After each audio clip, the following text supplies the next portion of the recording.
Alright everyone, it's Dan. I'm back and I wasn't lying. I told you I was going to follow up from the next lesson and talk about 16th note subdivisions, how to play 16th notes between your hands and your feet, and then how to combine those with the 8th notes that we just talked about in the last lesson.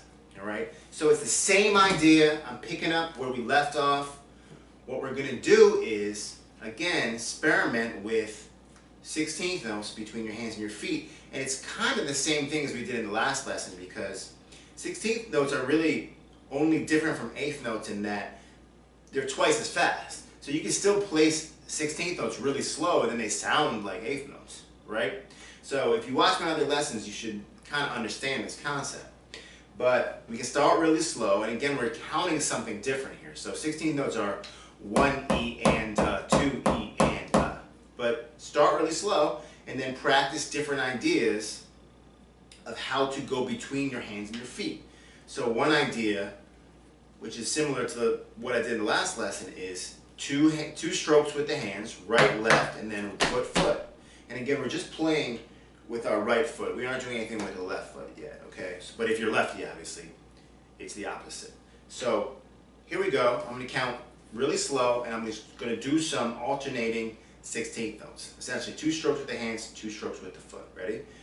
3 E and 4 E and 1 E and 2 E and 3 E and 4 E and 1 E and 2 E and 3 E and 1. And you can come up with whatever you want. There are so many different combinations. You can play 1 note with the foot and then 3 with the hands. That's really cool, and that'll give you a lot of different groove ideas and fill ideas. So check it out. 3 E and 4 E and 1 E and 2 E and 3 E and 4 E and 1 E and 2 E and 3 E and 4 E and 1. Now you can do a combination of the two. You can play 2 notes with your hands, 2 16ths with your foot, and then 1 16th note with your hands and 3 with your foot. Okay, whatever. I'm just giving you ideas. Obviously, take this much further than what I'm giving you, but that idea would sound like this: 3 E and 4 E and 1 E and 2 E and 3 E and 4 E and 1 E and 2 E and 3 and 4 E and 1. That all helps coordination and helps you come up with different ideas. The next step is to put that into a little exercise similar to what we did in the last lesson, where we play a measure of groove. So we play a beat for one measure, and then in the second measure, we experiment. We play different combinations of 16th notes between our hands and our feet. So here's an idea. I'm going to play a basic 16th note that sounds like this: just 1 E and 2 E and 3 E and 4 E and. Okay, so that's the groove I'm going to play. The bass drum is on 1 and the of 1, and then 3 and. So 1 E and 2 E and 3 E and 4 E and. You don't have to use this groove. You can use your own. I'm just giving you an idea. Ready? And again, the second measure, I will experiment. So here we go. 3 E and 4 E and 1 E and 2 E and 3 E and 4 E and 1 E and 2 E and 3 E and 4 E and 2 E and 3 E and 4 E and 1 E and 2 E and 3 E and 4 E and 1 E and 2 E and 3 E and 4 E and 1 E and 2 E and 1. Woo! So that's a mouthful. So what you want to do is, after you are pretty comfortable with certain combinations, because it's so hard to count fast 16th notes, you want to count 8th notes, but still play 16th notes, right? And we've done that before, so you should be somewhat comfortable with that. So again, I'll still get the same beat and play some other examples. And like I said in the last lesson, don't forget about space. What I was doing there is I filled up each of the 16th notes with some sort of note, right? My foot or my hands were playing there. But that can sound really busy and cluttered, so don't forget about letting a fill or the groove breathe, right? So it's fine to go 1 E and 2 E and 3 E and 4 E and 1. See how I left out some 16th notes? Don't forget about that. So let me just demonstrate that same exercise when I'm counting eighth notes but playing 16th notes. And I'll try to leave some more space here. So here we go. 3 E and a 4 E and a 1 and 2 and 3 and 4 and 1 and 2 and 3 and 4 and 1 and 2 and 3 and 4 and 1 and 2 and 3 and 4 and 1 and 2 and 3 and 4 and 1 and 2 and 3 and 4 and 1 and 2 and 3 and 4 and 1 and 2 and 3 and 4 and 1. I didn't leave much space, but you get the idea. So practice that. The next thing you can do is practice going from eighth notes to 16th notes, meaning practice alternating between your hands and your feet when you're playing one measure of eighth notes and then one measure of 16th notes. So you can do something like this, right?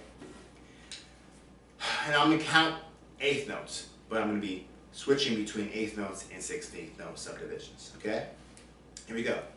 3 and 4 and 1 and 2 and 3 and 4 and 1 and 2 and 3 and 4 and 1 and 2 and 3 and 4 and 1 and 2 and 3 and 4 and 1 and 2 and 3 and 4 and 1 and 2 and 3 and 4 and 1 and 2 and 3 and 4 and 1 and 2 and 3 and 4 and 1. See how that works? Now you really start to be comfortable with how eighth notes and 16th notes feel between your limbs, and it's going to open up a whole new world of ideas, both in terms of grooves and in terms of fills. So for the last little bit of this lesson, let me just play. I'm going to play a eighth note groove, so it's going to be a little bit faster, and then I'm going to play some fills using some of these ideas, just to show you how it all sounds and how you can come up with some pretty cool stuff, okay? Count eighth notes, but if you're having problems doing this, don't be afraid to dial it back, slow down, count 16th notes, and make sure you got that down before you end up counting eighth notes and playing 16ths, okay? So here we go. Just a little idea of how you can apply this to your grooves and to your fills. Here we go. 3 and 4 and 1 and 2 and that's actually really slow. I'm going to speed up. Here we go. 2 and 3. Here we go. 3 and 4 and 1 and 2 and 3 and 4 and 1 and 2 and 3 and 4 and 1 2 and 3 and 4 and 1 and 2 and 3 and 4 and 1 and 2 and 3 and 4 and 1 and 2 and 3 and 4 and 1 and 2 and 3 and 4 and 1 and 2 and 3 and 4 and 1 and 2 and 3 and 4 and 1 and 2 3 and 4 and 1 and 2 and 3 and 4 and 1. So I hope you get the picture there. It's difficult to do fast 16th notes with your right foot and you don't have a drum pedal, because what the drum pedal allows you to do is it allows your foot to get some bounce off the drum head. So you can go, you know, you can get that bounce that you get with your hands. So you don't have that, but in a way, because you don't have that, you can learn to control your foot. I mean, I'm having trouble doing that with flip-flops. So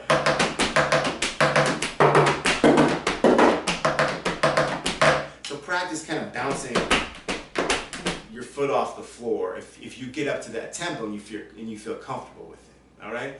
So that does get hard. I'm not gonna lie about that. There's gonna be a point where you need a bass drum pedal hitting against something to get those quicker bass drum notes out.